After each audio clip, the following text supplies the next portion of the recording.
Olá, o Papo de Mãe está no ar. Hoje vamos falar sobre fobias. O medo faz parte da natureza humana. É um estado emocional importante por causa dos perigos reais. Mas qual o limite entre um simples medo e o medo exagerado? Não poder nem chegar perto de cachorro, não conseguir falar em público, nem ficar em local fechado. O tipo de fobia varia bastante. Bebês, por exemplo, também sentem medo. E é tarefa dos pais ajudar o filho a lidar com os próprios temores e amadurecer emocionalmente. Mas até que ponto é normal sentir medo de alguma coisa ou de uma situação e quando é necessário procurar um tratamento? Sim, as crianças e os adolescentes podem apresentar sinais de fobia, o que traz muito sofrimento. Veja os destaques do programa.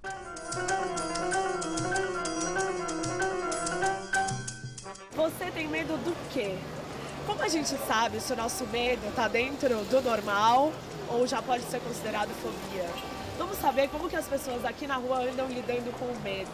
Bom, você vai mostrar pra gente agora como é que a gente pode fazer para diminuir o medo e até mesmo um caso de fobia, né? Como acontece com a Maria Clara que está aqui. Quando uma criança tem medo, a presença de outra que não tenha pode ajudar bastante. Porque ela vê que é legal, que a outra criança também está brincando e ela tem um momento legal com o cachorro.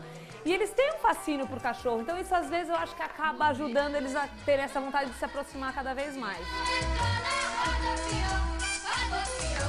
Bom, e no estúdio estão aqui hoje a Mariana, que é mãe do Gabriel, de 10 anos, né? O Gabriel veio, tá aqui. Veio. Agora diz que o Gabriel, ele tem fobia por aranhas, que ele já foi até parar no hospital por causa desse medo. Depois você vai contar pra gente. Você tem só o Gabriel. Só o Gabriel. E a Mônica é mãe do João, que não pode nem ouvir falar em ir ao cinema. O João tem 11, né? O Gabriel tem 10 e o João tem 11 anos. E o João não veio porque tá doente? Tá doente. Mas você trouxe a sua filha mais velha? Trouxe a Maria Antônia. Ela tem quantos anos? 15. E ela tem alguma fobia, não? Não. A princípio. Só que a família não vai mais ao cinema por causa do João. Ele interrompeu esse processo. E sabe que a minha filha Laura, que está aqui, começa uma chuvinha, ela entra em pânico. Se é na escola, ela começa a chorar. Se está em casa, ela entra debaixo da cama.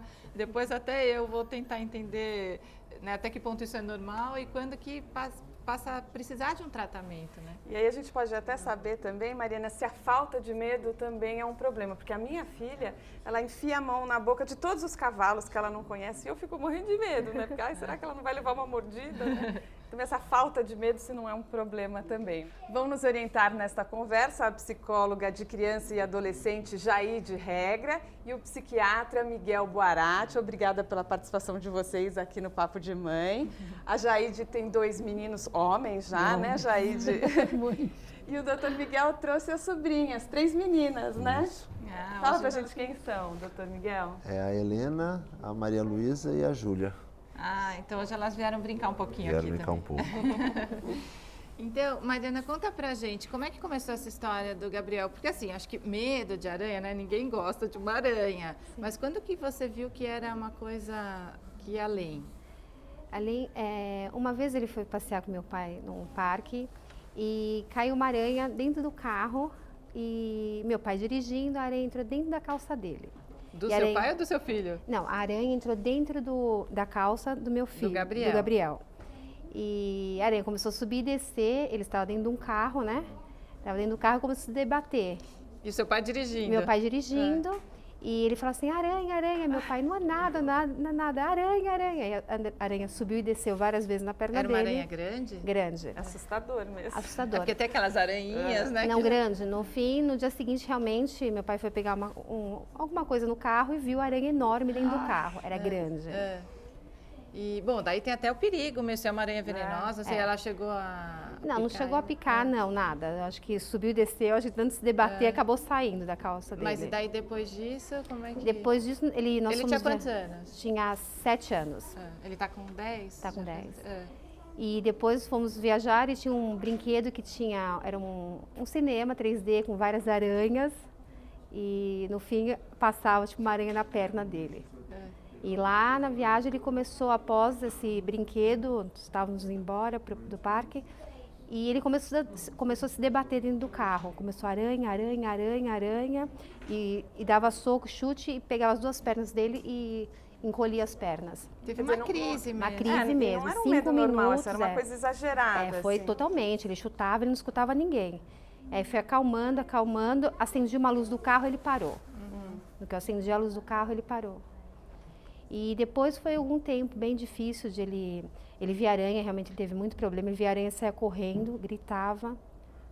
Uma vez ele viu uma aranha na varanda do meu apartamento e saiu correndo, gritando, e ninguém segurava ele. E aí foi realmente bem forte, eu levei ele para o hospital até. Ah, é daí esse dia, por que você pensou, puxa, melhor levar para o hospital? Porque ele gritava, ninguém conseguia segurar ele, saía correndo, andava para cá e para lá, assim, totalmente descontrolado. Para controlá-lo mesmo, que você não conseguia Eu não conseguia segurar ele, controlar, ele gritava e daí, no lá apartamento. No hospital falaram o quê?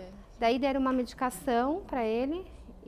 Para acalmar, e ele começou acalmando, comecei a conversar com ele, conversei bastante, até que ele acalmou. Aí ele jogou um joguinho e acabou distraindo e saiu da crise.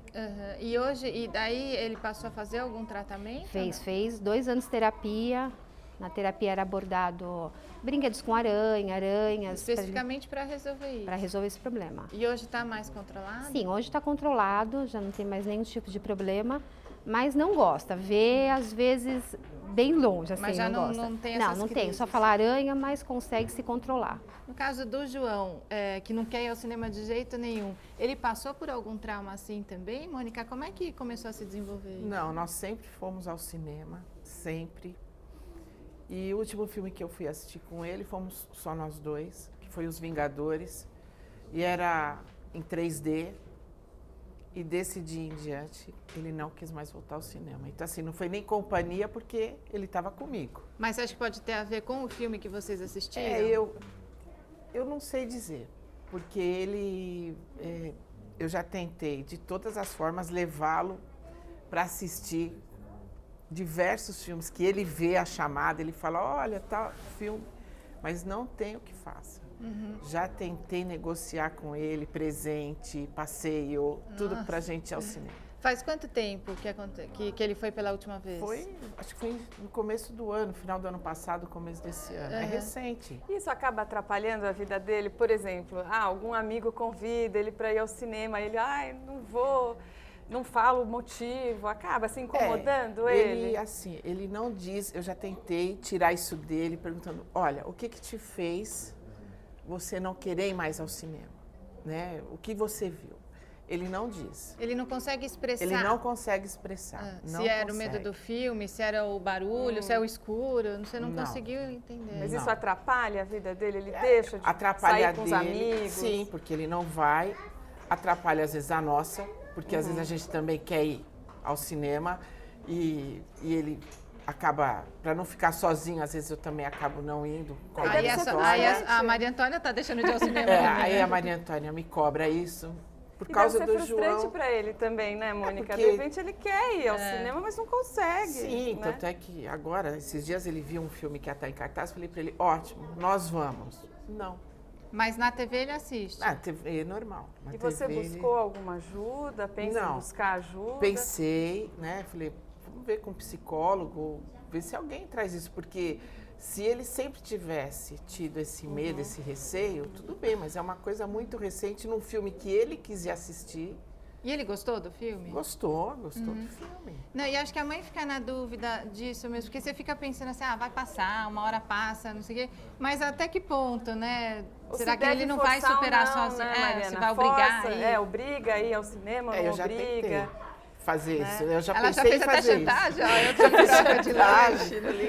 Não deu certo. Não tem. Não tem o que faça porque eu fico na dúvida. A minha filha, quando começa a chover, a minha tendência é falar assim, mas que bobagem, tá chovendo, você tá dentro de casa, tá tudo bem. Só que isso da gente, uma dúvida que eu tenho, até para saber, doutor Miguel, quando a criança começa a fazer esse escândalo, tem uma crise mesmo, eu fico com medo. Por um lado, se o pai supervaloriza aquilo, fala assim, ai, minha filha, não sei o quê, piora o medo. Mas também não pode ignorar, né? Os transtornos de ansiedade, de maneira geral, medo, é uma coisa muito comum na infância. é, dentre as patologias, a mais prevalente, sem sombra de dúvida. E o que acontece é justamente isso. Você precisa tentar mensurar a intensidade, o nível de sofrimento e qual é a melhor forma de abordar. Às vezes é difícil. Hipervalorizar não é o melhor caminho, porque a criança pode desenvolver um ganho secundário, né? A gente precisa tentar investigar qual foi a causa, o desencadeante, né? Que nível de comprometimento é esse medo e quanto ele está se perpetuando. Inclusive, em todos os critérios diagnósticos, você precisa ter um mínimo de 6 meses de sintomas para você dizer, tem transtorno de estresse pós-traumático, tem fobia específica, diferentes tipos de transtorno de ansiedade. Agora, para desenvolver a chamada fobia mesmo, precisa passar por um trauma, como aconteceu com o filho da Mariana, ou não? Porque a gente vê que no caso do filho dela, ou será que ele passou por um trauma, mas ninguém nem percebeu e pode ter sido no filho? A gente tem que tentar separar um pouco. Para você ter claramente um trauma associado, você fala do transtorno de estresse pós-traumático. Às vezes uma criança que foi assaltada ou que passou por um acidente, aí ela reexperimenta aquele quadro fóbico, que mais ou menos é o quadro do filho da Mariana. Ele teve uma situação fóbica associada a uma experiência traumática. Mas a fobia específica, que a gente chama de fobia específica para diferenciar da fobia social, ela nem sempre está associada a uma situação traumática. A criança simplesmente tem medo. E agora, então, doutora? Só para entender, no caso do filho dela, pelo que a gente ouviu, a gente já pode classificar como fobia? Pode uma fobia específica de uma situação, porque a fobia está relacionada a objetos, a situações, né? E a fantasia, as coisas fantasiosas, por exemplo, medo de carro, medo de lugares fechados, medo de determinados animais. Agora, doutor, vamos esclarecer, senão as mães vão achar que qualquer medo é uma fobia, né? O que eu pesquisei é que a fobia é um medo irracional, um medo exagerado, um medo descontrolado, né? Porque na infância as crianças têm vários medos normais, né? O medo de escuro, o medo de ficar sozinha, o medo de cachorro, um medo que vai passar naturalmente, né? E a fobia não. Existem até sintomas físicos, né? Que elas falaram, né? Às vezes o coração palpitante, começa a transpirar, dor de barriga, né? Então, exatamente. Você tem que considerar a fase do desenvolvimento. Então, por exemplo, uma criança ter medo de se afastar do pai quando ela tem 2, 3 anos é muito normal. Quando ela tem 10, não. Entendi. Né? Por quê? Porque isso vai gerar um sofrimento e um comprometimento dessa criança. Ela não vai para a escola, ela não brinca com os amiguinhos. Se a gente olhar as crianças quando elas chegaram, estavam todas quietinhas, estavam estudando o ambiente. Então é normal isso. Né?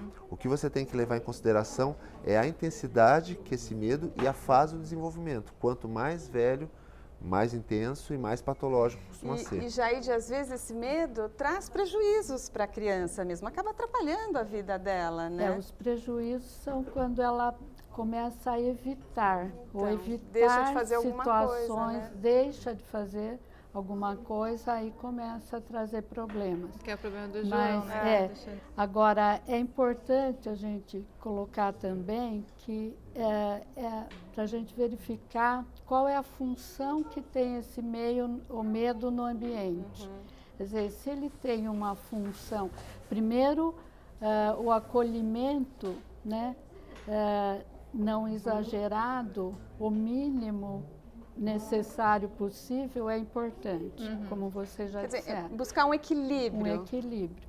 Mas o medo só se perde enfrentando. Então, os pais são colocados numa situação como um dilema, quer dizer, ele não consegue enfrentar e para perder o medo seria importante enfrentar. Então, uma das maneiras seria ver que função tem esse medo, no sentido de, a gente não tem os detalhes do quadro do João, mas, quer dizer, agora ninguém da família vai ao cinema porque eu não vou. Então, pode ser um ganho secundário, como o Dr. Miguel estava colocando. Eu tenho crianças que começam a não querer sair mais de casa. Não querem ir para o acampamento, não querem ir almoçar. Às vezes não quer ir para a escola, com os pais.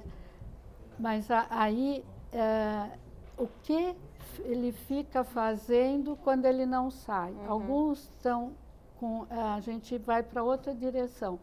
Começam a ter uma compulsão em videogame, consegue ver o filme pela televisão ao invés de ir no cinema, então está muito cômodo no aconchego da casa e a recusa não chegaria a ser um medo.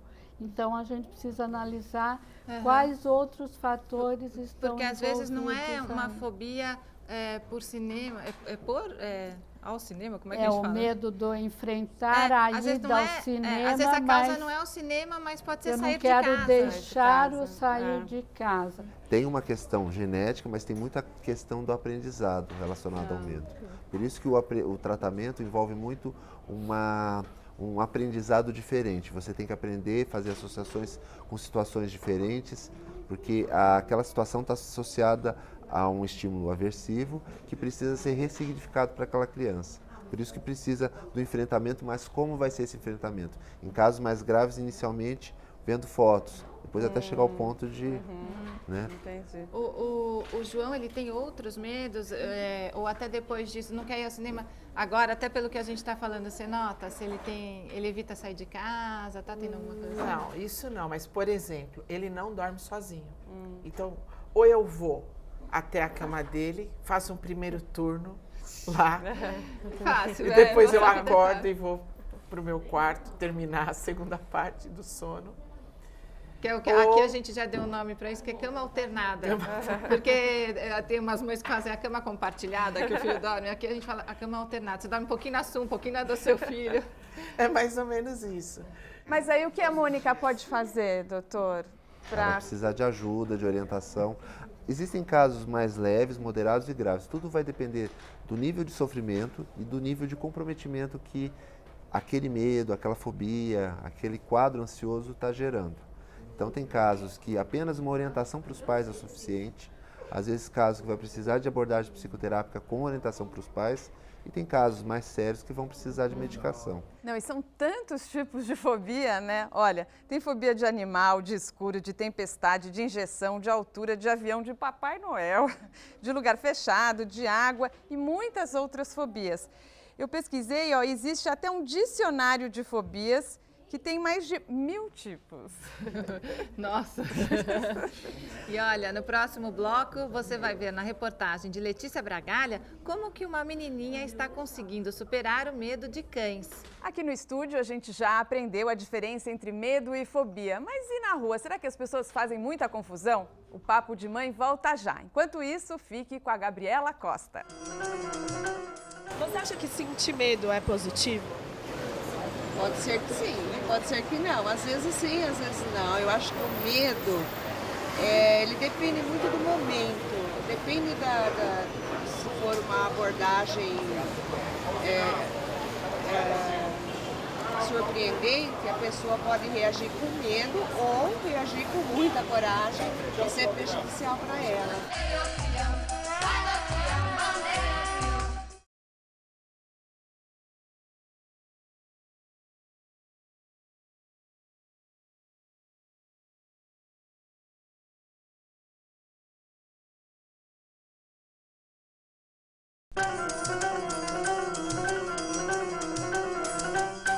Você tem alguma fobia de alguma coisa? Só em lugares apertados mesmo, porque eu não entro de jeito nenhum. Eu passei uma vez por um cano, né? O cano ele cedo, eu fiquei preso dentro do cano. Aí acabei que eu fiquei com medo de passar em lugares apertados. Só isso. Quando você era criança, você tinha alguma fobia?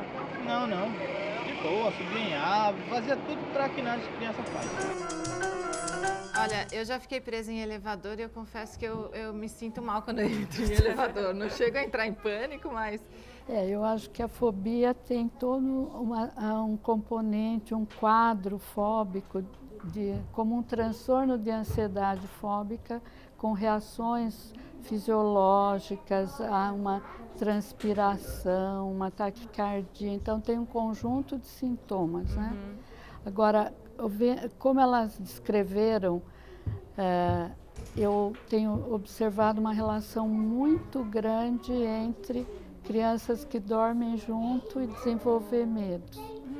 Porque uma hipótese provável seria que a criança fica muito mais insegura, ela precisa muito mais de apoio? apoio, acolhimento e começa a ter dificuldade de enfrentar situações sozinhas. Então, por exemplo, doutor Boarati, a gente vê que é muito comum ter medo na infância, né? Esse medo de dormir sozinha, o medo do escuro. Então, se os pais não souberem lidar, se a criança não souber lidar direito com isso, esse medo que poderia passar naturalmente, isso pode se tornar uma fobia? Sim, sim. Alguns casos não chegam ao extremo de precisar de um tratamento específico, mas gera sofrimento, traz um certo transtorno. A própria criança se sente constrangida com certos medos. A gente tem que separar bem, porque a fobia realmente é um quadro bem mais grave, tem uma série de alterações autonômicas e uma limitação maior. Mas a ansiedade, de uma maneira geral, ela é bastante prevalente, que nem eu já falei, e os pais podem sim reforçar. A ansiedade dos pais, o medo e a insegurança dos pais piora isso. Agora, a Jaide, então, já deu uma dica aí, né? Quer dizer, dormir junto pode até provocar mais medo, é bom a gente saber. As crianças, elas têm que ir enfrentando o medo até para uma não maneira, desenvolver? por exemplo, para o João, seria ele fazer uma adaptação gradual para dormir sozinho. Ela diz, eu vou sair 1 minuto, estou por lá de fora da porta, se você não chorar, não levantar, não me chamar, eu volto. O que a gente observa é que as mães voltam quando a criança não está querendo ficar, já levantou, já está chorando. Então, eles são mais acolhidos com esses comportamentos. Se a gente acolher com o comportamento de enfrentar, eu estou aumentando a probabilidade desses enfrentamentos ocorrerem. E aí ela vai aumentando gradualmente. Então vamos falar um pouquinho sobre tratamento, né? Às vezes o tratamento de uma fobia é justamente fazer com que a pessoa enfrente a causa do medo, como a gente já falou aqui, né? Vamos assistir a reportagem da Letícia Bragalha, que traz um exemplo de como lidar com o medo de cães. O olhar desconfiado mostra que Maria Clara não se sente totalmente à vontade perto de um cachorro. Mas a mãe conta que antes o medo era ainda maior. Se a gente estivesse no shopping e ela tivesse um cachorro pequenininho, ela começa a gritar, começa a se encolher, sabe? É que nem quando criança tem medo de palhaço. Vê aquela coisa e quer sair do lugar, ela era assim, mas agora, hoje não atrapalha mais. E você acha que ela herdou de quem? E meu marido acha que é porque eu tenho medo, que acha que quando eu tô perto de cachorro solto na rua que eu fico um pouco assim, tanto que eu tô brincando aqui, mas eu tenho medo. Eu tenho medo porque o meu pai quase morreu por causa de um cachorro. A gente tinha um pastor e ele fugiu, meu pai foi atrás e se o meu tio não tivesse chegado, ele tinha matado meu pai. Então, e eu era pequena, então isso foi um baita de um trauma. Na luta contra a fobia da filha, Andréia teve a ajuda fundamental da Mariana.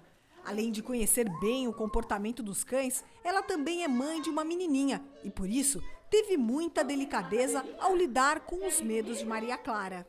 Mariana, quais são as dicas que você daria para pessoas que têm um medo exagerado de cachorro? O que funciona? Eu acho que o legal é a gente tentar fazer uma aproximação devagar. Quando a gente tenta forçar muito rápido, acho que às vezes pode sair pela culatra. Senta. Na prática, o que a gente pode fazer então? Você podia dar umas dicas pra gente? Eu acho que o legal é muitas vezes a gente associar algumas atividades que a gente consiga ter o cachorro perto e tenha uma aproximação devagar. Então, com criança, eu acho que o legal é a gente, por exemplo, começar a fazer brincadeiras onde o cachorro está próximo e a gente consegue ir sensibilizando aos poucos isso, até que a gente consegue fazer eles interagirem, né? Bom, você vai mostrar pra gente agora como é que a gente pode fazer para diminuir o medo e até mesmo um caso de fobia, né? Como acontece com a Maria Clara que está aqui. Vamos mostrar como que ela pode interagir com o cachorro para perder esse medo, Mariana? Vamos lá. Então, eu acho que assim, muitas vezes quando uma criança tem medo, a presença de outra que não tenha pode ajudar bastante. Porque ela vê que é legal, que a outra criança também está brincando e ela tem um momento legal com o cachorro. E eles têm um fascínio por cachorro. Então, isso às vezes eu acho que acaba ajudando eles a terem essa vontade de se aproximar cada vez mais. A comida é uma coisa que mantém os cachorros super focados. Então, é uma coisa que ajuda a gente a ter mais controle deles.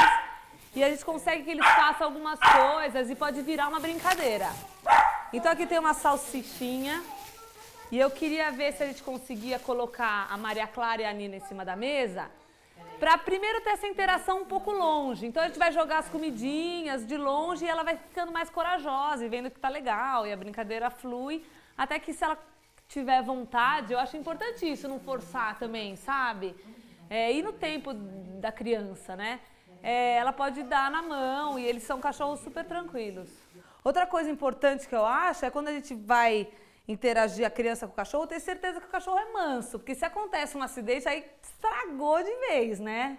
Aliviada, Andréia comemora o progresso da filha. Carinho na pipinha e no branquinho. Olha, ver ela ali brincando, dando na boca do cachorro foi muito bom, eu fiquei muito feliz. Bom, é para as outras mães não desistirem, então. Não. Até porque eu não sei se vocês viram a minha cara quando o grande chegou perto. Eu tava com receio e ela ficou na boa, brincou, deu do médio, né, daquele cachorro médio, ela deu na boca também. Eu não esperava, achei que ela ia passar a mão, mas não esperava que ela fosse chegar perto da boca, porque ela tinha muito medo. As mães que têm filhos com fobia, com medo excessivo de cachorros, não devem desistir. De jeito nenhum, de jeito nenhum. Bom, então como a gente viu na reportagem, às vezes a criança não passou por um trauma, mas no caso ali foi a mãe que passou para a criança o medo. E isso acontece também, é uma herança genética, isso herda pela convivência? Tem aprendizado, tem um processo de aprendizagem. Por isso que o trabalho com a criança nunca vai poder excluir os pais. Eles são muitas vezes reforçadores daquele medo que a criança apresenta. Como que foi o tratamento do Gabriel? Explica pra gente. Ele começou a fazer terapia. Após o surto, né? A crise que ele teve, ele começou a fazer terapia e aos poucos foi começando a diminuir o medo de aranha. E como que era a sessão de terapia? Você acompanhava ou ele ia sozinho? Ele ia sozinho e de uma vez por mês eu ia conversar com a psicóloga. E aconteceu isso como no caso da fobia do cachorro, de colocarem uma aranha perto dele para ver a reação dele? Sim, a psicóloga trabalhava com aranha, com jogos de aranha. E ele me falava, ai mamãe, hoje ela tinha uma caixa que tinha vários bichinhos e tinha uma aranha de plástico. E você conseguiu pegar? A hora que eu peguei, eu joguei a aranha longe. E o super-herói favorito dele é o Homem-Aranha? E gosta mesmo. Gosta? Mas foi com a terapia que melhorou muito o quadro dele. E a pessoa que não faz tratamento, por exemplo, a minha sogra tem medo de água, até hoje ela não entra na água. Quem não faz o tratamento aí leva para o resto da vida essa fobia. Os transtornos de ansiedade são os que começam mais cedo e são os que continuam mais tempo. E eles são muito associados com vários quadros, depressão, uso de substâncias na adolescência. É muito comum, por exemplo, criança que tinha excessiva fobia social, que é aquele medo de se expor, de estar em público, de ir para a escola, com medo da professora chamá-la para fazer uma lição no meio da classe. Ela pode começar a desenvolver contato com substância, álcool, para vencer esse medo, quase como uma automedicação. Então, todo quadro de ansiedade, seja fóbico, seja fobia social, tem que ser tratado e tem que ser cuidado com... Sempre é tempo de tratar? Sim, sempre é tempo. Quanto mais tempo leva, mais difícil fica, o quadro pode se tornar mais grave. A gente ficou falando, né, até que ponto o medo vira fobia e até que ponto também é uma questão de personalidade que tem que ser respeitada ou passa a ser uma fobia. Então a criança que tem essa fobia social, às vezes é a criança que é tímida. Então, né? Como que a gente pode explicar até que ponto a timidez é normal? diferente. A timidez, por exemplo, as crianças estavam tímidas no começo da entrevista. Você olha para lá, elas não estão mais. Ou seja, a timidez vai piorando a partir... Por exemplo, a criança chega num ambiente com várias outras crianças. A ansiedade vai piorando à medida que o tempo vai passando. E aí ela vai evitando situações sociais, ela não quer ir no aniversário porque ela não vai conseguir brincar. Isso gera muito sofrimento. E a até fobia, na escola? É a fobia escolar, né? A fobia da escola. É a fobia social? Não existe esse diagnóstico de fobia escolar. Normalmente, ou é fobia social, ou a criança tem um outro quadro chamado transtorno de ansiedade e separação, que é aquela criança que não consegue se afastar dos pais. Entendi. Em crianças maiores. Mas tem que ficar observando bem, porque pode ser só preguiça de ir para a escola também. Pode. Porque já a gente vai falar. Acho que a gente tem que ficar em casa, jogando videogame. Tem que respeitar os dois extremos, lógico. né? Pode ser mesmo uma fobia, porque às vezes você vai investigar, sei lá, se a criança passou por um uma situação de bullying, como a gente já fez um programa aqui, às vezes ela deixa de querer ir para a escola. E também, às vezes, está indo mal na escola e está com vergonha de ir para a escola. Isso tudo tem que investigar também, né? Tem que falar, tem que ir, acho que os pais, no caso da escola, tem que ir até a escola para conversar. Sim, tem que tentar entender o que aconteceu.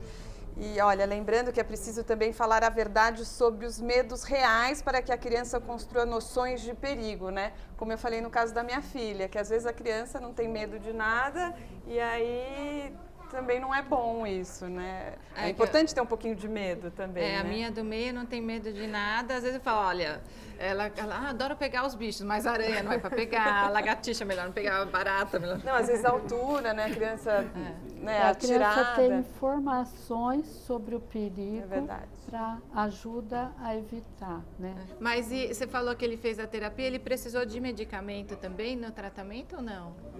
Não, Ou ele precisou de medicamento só quando ele teve a crise, que foi para o hospital e daí tomou um medicamento para acalmar? Tomou um medicamento, mas ele é hiperativo também, então ele toma medicação para hiperatividade hoje em dia. Mas ele não precisou de um medicamento específico para o tratamento da fobia? Não, isso não, para a fobia não. E quando você disse que pensou em levar num psicólogo, fazer uma terapia, agora depois de toda essa conversa você chegou à conclusão que vai ter que levar mesmo? Com certeza. Não vai ter por onde, porque senão ele vai se privar, né? Lógico. Mas também tem o que a doutora falou, né? Tem a facilidade de assistir na internet, né? Na TV. Então isso também acaba sendo cômodo, né? Embora ir ao cinema é um passeio, mas se ele se sente constrangido em ir, ele tem essa facilidade de ver em casa. Mas, de repente, Jaide, vale a pena ela investigar isso? Porque esse medo, essa coisa de não querer ir ao cinema, pode se transformar e se ampliar e passar a ser uma fobia social mesmo? Isso pode ampliar? Já pode ser analisado, quer dizer, o não dormir, ele não está enfrentando, não enfrentar ou dormir sozinho. Então, precisaria saber que outros comportamentos ele pode não estar enfrentando e às vezes é difícil até os pais perceberem porque o não fazer, a criança começa a evitar e não fica claro que ela está desenvolvendo aquele padrão. Mas pode desenvolver também se não for trabalhar. A Mariana disse que o filho é hiperativo também. A criança que já tem alguma hiperatividade ou algum perfil mais de ansiedade, ela tem mais probabilidade de desenvolver a fobia? Os quadros, normalmente, eles passeiam juntos. É comum ter quadro de ansiedade associado à hiperatividade, ansiedade associada à depressão. É relativamente comum. Por isso que a gente precisa investigar a fundo. Só uma conversa de corredor não é o suficiente. Mas tem como tratar e como resolver? Sim, tem. Na verdade, a gente, no trabalho terapêutico, você treina habilidades, enfrentamentos, modificações de pensamentos, reações. São coisas assim, por isso que precisa ser muito bem analisado quais são os motivos e principalmente até onde vai esse medo. É só medo da situação específica ou ele já começou a evitar tantas vezes, tantas coisas que ele tem medo de outras situações também. Às vezes não fica claro justamente porque ele já não está saindo de casa, então na verdade ele tem medo de outras coisas que a gente já não sabe. A partir de que idade já pode ser desenvolvida uma fobia mesmo? A ansiedade ela começa muito cedo, 5, 6 anos, a criança já pode ter um quadro de fobia e que vai se arrastando ao longo da infância, adolescência, vida adulta. É muito comum isso, você vê crianças, adultos ansiosos que foram crianças ansiosas, adolescentes ansiosos. Então a conversa continua no próximo bloco. Olha, e a Gabriela Costa, ela ouviu nas ruas as pessoas falando sobre seus medos exagerados. Alguns disseram até que os medos estão ligados a traumas da infância. O papo continua já já. Fique com a gente aqui na TV Brasil. Luciana, você tem algum tipo de medo extremo de alguma coisa? Eu tenho medo de perder as pessoas que eu amo, mas que é o ciclo natural da vida, né? E eu subo em árvore e não desço. Como assim? Não desço, eu subo e não consigo descer. Mas por quê? O que você sente? Eu travo, eu fico travada, não consigo descer da árvore, é um medo que eu tenho. E aí, como é que fazem para te tirar da árvore? Eu sempre grito alguém, chamo alguém para me ajudar, sozinha eu não consigo. E você acha que isso é uma fobia? Ah, eu acho que sim. Você já foi procurar ajuda médica, alguma coisa assim? Eu faço terapia, mas a minha terapeuta não me deu muita importância. Esse seu medo de subir e não descer da árvore é desde que você era pequena? Sim, desde que eu sou pequena. Eu subo e não desço. E alguma coisa você acha que desencadeou isso? Ah, eu penso que sim, que eu já dormi em beliche quando a gente era bem pequena. E eu acho que vem daí.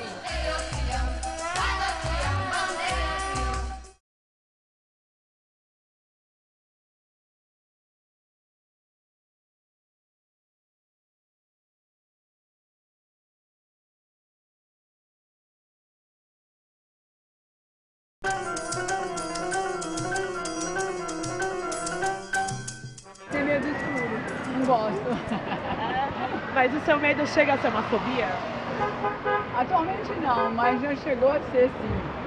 Mas sempre que eu sou de Minas, sou de Uberaba, quando acaba a energia, raramente, né? Eu me sinto bem, aquilo não me incomoda. Mas eu já cheguei à minha conclusão. Porque, como eu já disse, eu sou mineira, de origem de rural, meu pai sempre foi fazendeiro, meu avô. E naquele tempo não tinha luz elétrica. Então, meu irmão, no meio, muito brincalhão, gostava de me passar medo. A gente usava aquela lanterninha, uma farinha, e eu ia no banheiro, nosso filho ficava no fundo. E ele ficava quietinho. Quando eu chegava lá, queria fechar a porta do banheiro, ele falava assim, olha a mula sem cabeça com estrela na testa. Mas até hoje eu não gosto muito do escuro, eu prefiro amanhã. Mas como que esse medo foi se atenuando? Foi se atenuando por força de vontade minha, amadurecimento. Você sabe que não existe uma mula sem cabeça com uma estrela na testa. Onde você viu isso? Então foi uma superação minha. E ela falou do medo do escuro, né? Eu imagino no interior é aquela escuridão total, né? Porque na cidade grande ainda fica uma luzinha, você não fica totalmente no escuro. E tem mula sem cabeça, Saci Pererê, realmente, tem todas essas histórias a falta também. de luz, né, Mari, favorece a imaginação. Quem, quando criança, não via, né, um fantasma, uma mula sem cabeça, alguma coisa no escuro, né? Ou imaginava, criava, né? Tem até alguma dica para os pais? Olha, vamos ler à noite para os filhos, mas de repente não vamos ler histórias assim tão amedrontadoras, como é que é? Com certeza, histórias de terror não é o melhor literatura para criança. À noite, mas você vai ler, às vezes, história até dos 3 porquinhos, é trágica, dá medo do lobo, né? Mas melhor não ler antes de dormir, é isso? Não, tem algumas leituras que são bem interessantes, bem agradáveis. O importante é que a criança se sinta segura, né? Algumas histórias mostram muito uma coisa de abandono, de violência. O João e Maria são largados sozinhos no meio da floresta. Na verdade, assim, a criança tem que se sentir mais tranquila na hora de dormir. Acho que na hora de dormir não é o ideal, né? E aí também na hora de dormir explicar que os monstros não existem, que eles estão ali só nas historinhas. É interessante que vocês colocaram uma coisa que, quando se fala de medo, todo mundo tem uma lembrança de um medo, um pequeno medo. Isso não necessariamente é fobia. A fobia, com certeza, é um quadro mais grave. E de como que acontece na infância marca a vida das pessoas, com certeza. Né? Você até estava falando que o seu filho só dorme assistindo televisão, tal, mas você evita os filmes que dão medo na hora de dormir?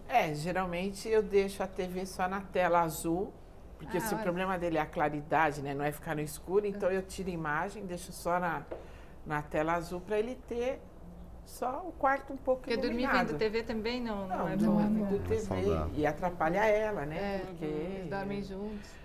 O barulho, né, de um quarto ouve no outro quarto e aí ela fica nervosa. E o Gabriel, a gente falou bastante de você aqui no programa.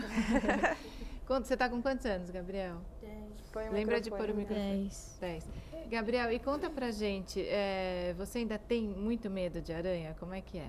Já passou um pouco. Não.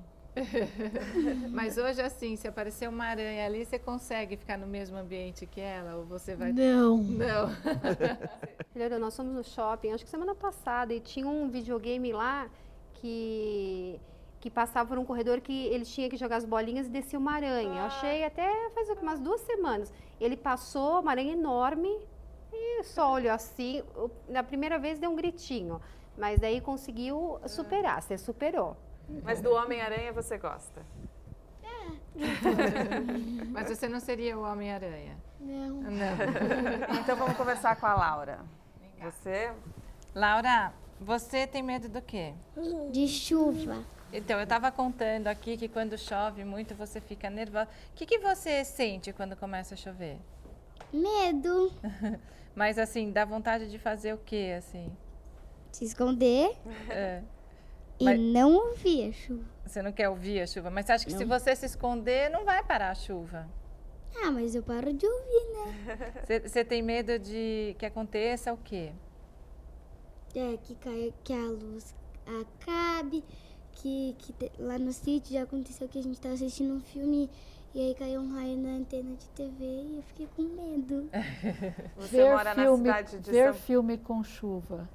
Não, Porque não é não legal. sente não é legal. Não. E você mora na cidade de São Paulo, já aconteceu de alagar a sua escola, Eu você chorei. ficou com muito... Você chorou? Jurei.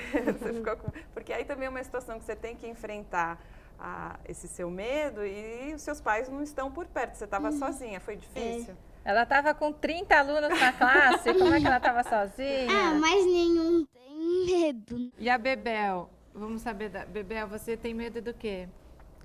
Do escuro e da fada do dente.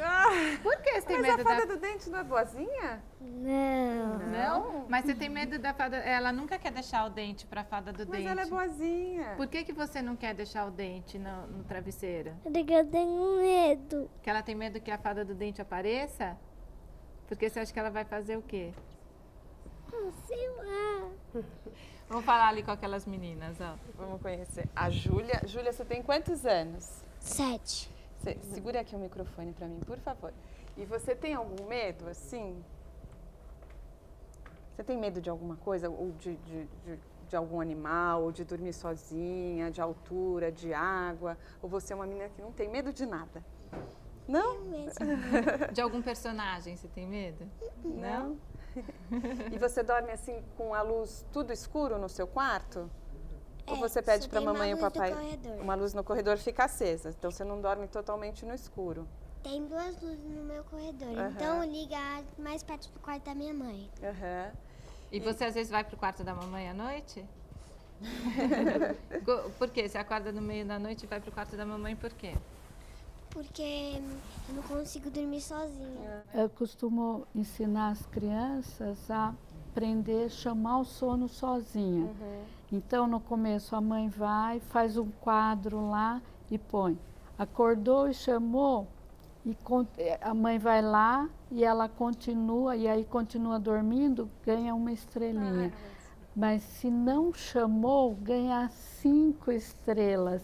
E aí instrumentaliza a criança. Se eu acordar à noite, eu tenho que chamar todo mundo ou eu posso ter um livrinho do lado com uma lanterninha? Então, dá outras alternativas. Ensinar um relaxamento rápido para a criança, o que ela pode fazer para o sono chegar mais rápido sem porque é difícil mesmo, você deixa a criança lá, fecha a porta. Não, tem que ensinar alternativas. Vamos saber se a Maria Luísa dorme sozinha ou se a mamãe tem que ir com ela. Quantos anos você tem, Maria Luísa? 5 anos? Você dorme sozinha ou a mamãe vai com você na sua cama, conta historinha? Como é que é? Conta pra gente. Papai vai na minha caminha. Seu pai vai e ele conta historinha? É a sua irmã essa? É? Como você chama? Helena. Segura o microfone, Helena. Helena. Você tem quantos anos, Helena? 7. E o seu pai também vai fazer você dormir ou você dorme sozinha? Ele vai lá, ele reza e ele fica um pouquinho mais e depois sai. Aí você dorme sozinha. E olha, a gente está falando aqui com as crianças, mas tem muita adolescente que tem fobia, às vezes traz a fobia da infância e se não trata, ela continua mesmo, né? Olha, a nossa telespectadora Márcia Cafróis, de Ribeirão Preto, ela tem uma filha, a Júlia, de 17 anos, que tem fobia de balão de aniversário, aqueles balões coloridos. Vocês gostam de balão em festa de aniversário? É que aquele barulho quando estoura é ruim mesmo, né? Olha, ela tem pânico de balão. A Júlia até mandou um vídeo pra gente. Vamos assistir. Olá, meu nome é Júlia e eu tenho 17 anos, moro em Ribeirão Preto. Eu tenho fobia de balão. Isso começou quando eu era muito nova e foi piorando conforme o tempo, principalmente quando eu tinha uns 3, 4 anos e eu comecei a entrar na escola e me socializar com crianças da mesma idade, e com isso veio as festinhas e a modinha que no final das festas de pegar todos os balões e as crianças iam e se sentavam. Eu sempre fiquei muito nervosa com barulho e começou a piorar cada vez mais. Depois também teve aqueles balõezões onde tem os brindes. Eu nunca consegui pegar um brinde daqueles balões porque eu não conseguia chegar perto, eu não conseguia ouvir o barulho nem nada. Eu sempre pedia para ir embora antes do fim da festa por causa disso. Então, de certa forma, atrapalha porque eu sempre estou mais distante quando tem um balão. Então, me separa um pouco das pessoas. Júlia, obrigada pela sua participação, por ter enviado esse vídeo pra gente. A Machen, que é nossa telespectadora, viu, Rui? Ela tá sempre participando lá do grupo do Papo de Mãe no Facebook, e daí que ela me contou que a filha dela tinha essa fobia. Então, obrigada. E todos os telespectadores do Papo de Mãe podem participar mandando vídeos pra gente. Claro, do Brasil todo, né? E a gente tem uma outra adolescente aqui, a Maria Antônia. Vamos ver, que é a irmã do João. Segura aqui, por favor. Será que ela tem alguma fobia também, ou ela sofre com a fobia do irmão, né, Maria Antônia? Conta pra gente. Assim, medo de alguma coisa muito... Não tenho, mas o João Pedro com esse negócio do medo do escuro, ou às vezes até de ir no cinema, que tipo, a gente combina de todo mundo, aí ele não vai, aí tem que fazer outra coisa. E esse negócio do medo do escuro dele complica, porque aí... Vocês dormem juntos. Porque o quarto fica claro, fica fazendo barulho. E eu não consigo dormir no claro nem com barulho. Não consigo. Não, e irmãos, quando dormem juntos, os meus 3 dormem juntos. Vocês precisam chegar num acordo, né? Eu lembro quando eu dormia com a minha irmã, ela estava, acho que na época do vestibular, ficava estudando até tarde. Era horrível, atrapalhava mesmo. Eu queria dormir, né? E às vezes ele acorda no meio da noite e vai pro quarto da minha mãe e ele larga tudo aceso. Ele larga a luz do quarto, ele larga a televisão, larga a luz da sala. Ela precisa levantar, apagar tudo. E você já conversou com ele sobre essa história desse medo que ele tá de ir ao cinema, que não quer ir de jeito nenhum? O que ele fala? Ele não fala, ele só fala assim, não quero mais ir, não gosto e não vou. E você lembra de algum medo? A gente falou assim dos nossos medos na infância, você lembra assim de algum medo? Um medo que eu tenho assim, que eu acho que é de barata, que, nossa, meu Deus do céu. Quem é que gosta de barata, né? E, assim, não sei, de ficar sozinha, às vezes me... Mas dura na escola, que sempre seja a loira do banheiro, né? Quem tem medo da loira essa história da barata eu lembro em casa. Meu marido não gosta de matar barata, eu também não, e a Juju, minha filha de 10 anos, que mata barata. Olha só. E agora eu queria ler para vocês alguns comentários. Como a gente falou, tem o grupo do Papo de Mãe no Facebook e os telespectadores participam bastante, né?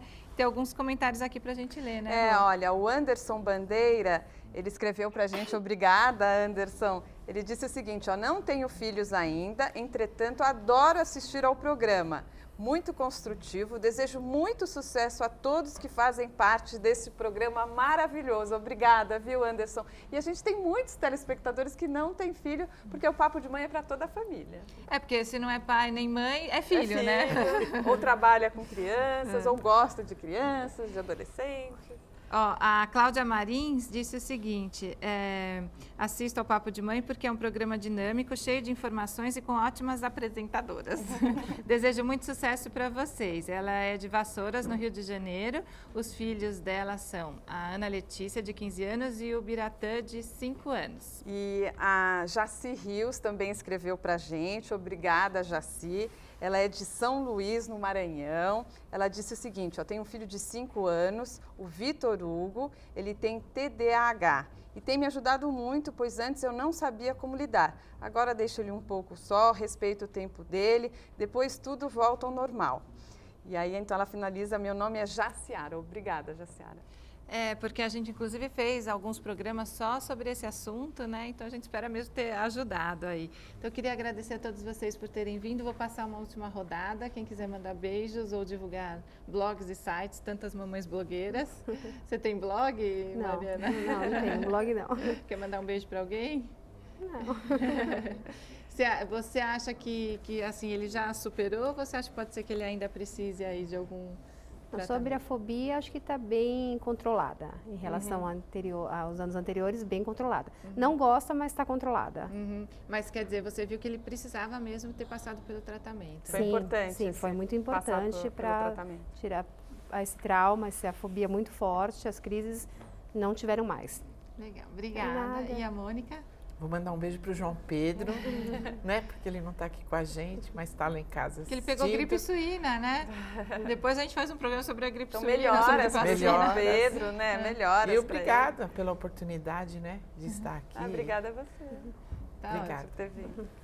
Doutor Miguel, tem um site? Eu tenho, chama Viver Saúde, a gente está reformulando ele. Normalmente, assim, eu respondo a perguntas relacionadas a quadros na infância e adolescência, mas também em adultos, que tudo é um contínuo. E gostaria de agradecer a oportunidade. Eu acho que é fundamental a possibilidade de tirar alguns mitos, colocar algumas informações novas. Né? Então, os telespectadores escrevem para a gente pode encaminhar para você, Pode doutor? sim, será um prazer. Tá bom.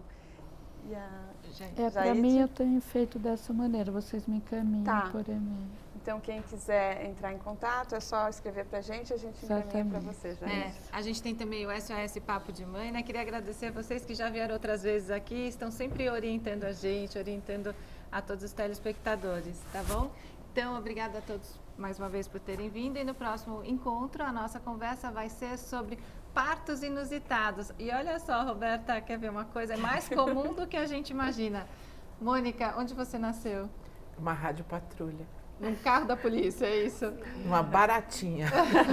E foi o primeiro filho da sua mãe? Foi a primeira. Foi a primeira. Quer dizer, no susto. Tem uns partos que acontecem no susto. Eu passei por isso na minha família. Olha, a minha irmã, por exemplo, teve a filhinha dela agora na porta do banheiro da casa num trabalho de parto que durou 3 minutos. Também foi um susto, mas a gente vai contar no programa da semana que vem como é que foi isso. Não, é assim mesmo. De repente, sem nenhum aviso, o bebê nasce. Já aconteceu dentro de casa, no carro, como contou a Mônica, na rua. Mas como é possível dar à luz assim? O que acontece com algumas mulheres que nem dá tempo de chegar ao hospital?